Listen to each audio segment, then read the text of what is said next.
کہ کہتے ہیں کہ بعض خاندان والے ایسے ہیں جو کہتے ہیں کہ جی جائیداد میں ہم بیٹی کو حصہ نہیں دیتے ہیں، جب انہیں سمجھایا جائے تو ذاتیات پر اتر آتے ہیں۔ تو بعض رشتہ دار کہتے ہیں بھئی چھوڑو ان کو، بس یہ تو بیٹیاں لینے دینے کے اوپر لگے رہتے ہیں، باقی کسی چیز پہ توجہ نہیں کرتے ہیں۔ تو اب ایسے لوگوں سے رابطہ رکھا جائے یا نہ رکھا جائے؟ دیکھیں، پہلی بات تو یاد رکھیں کہ بیٹیوں کو وراثت سے محروم کرنا حرام اور گناہ کبیرہ ہے۔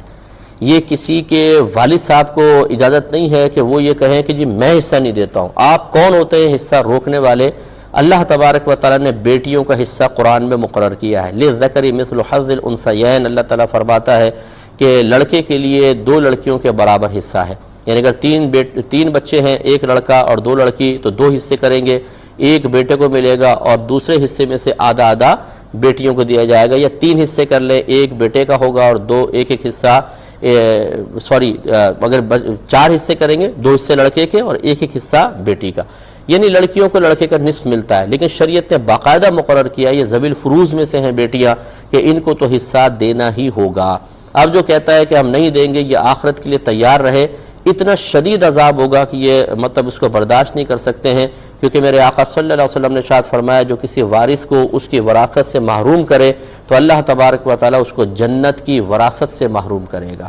ہمارے ہاں بہت ہی غلط تقسیمیں ہیں، جہاں زمینوں کا مسئلہ آ جائے، جہاں پیسہ آ جائے، جہاں پراپرٹی آ جائے، وہاں پہ اولاد بھی اچھی لگنے لگتی ہے، وہاں پر یہ کہ بیٹوں کو فوقیت ہوتی ہے، بیٹیوں کو پیچھے کر دیا جاتا ہے۔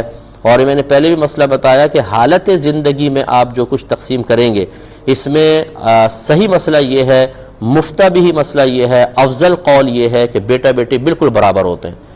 بیٹے اکثر خود کما سکتے ہیں، لیکن بیٹوں کو پھر بھی زیادہ دیا جاتا ہے، اور بیٹیاں بیچاری محتاج ہوتی ہیں، انہیں کم دیا جاتا ہے۔ یہ غیر منصفانہ تقسیم ہے، اور اگر والد صاحب یا کوئی بھی جو مورث ہے وہ فوت ہو جائے تو پھر وہی تقسیم ہے جو شریعت نے مقرر کی ہے، لڑکے کو ڈبل ملتا ہے، لڑکی کو اس کا سنگل ملتا ہے۔ جو اس سے محروم کرے گا وہ آخرت کا وبال اپنے سر پہ لے گا، اور خدا نہ خواستہ اگر کسی نے یہ سمجھا کہ یہ میرے لیے حلال ہے کہ میں لڑکیوں کو حصہ نہ دوں، تو پھر وہ اس کے لیے ایمانیات کا مسئلہ بھی ہو سکتا ہے۔